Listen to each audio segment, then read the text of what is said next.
ဒီနေ့အိမ်မှာငါးလေးအိုးကတ်ချက်ပါမယ်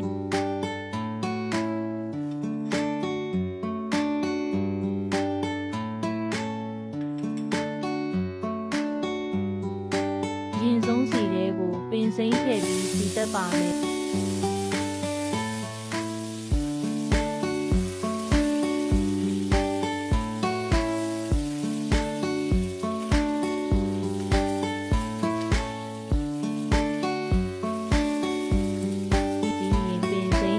တဲ့ထဲကိုမြုပ်သီးထောင်းထားတာလေးထည့်ပါမယ်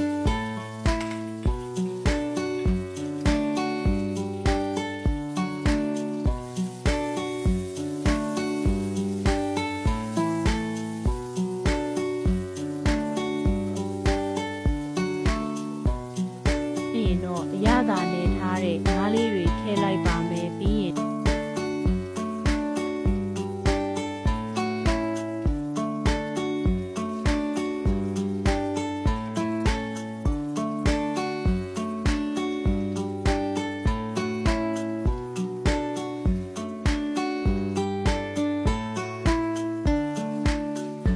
အောက်လေးလန်ပြီးရထားပါမယ်ရေကတော့လိုတလောက်လေးထည့်ပေါ့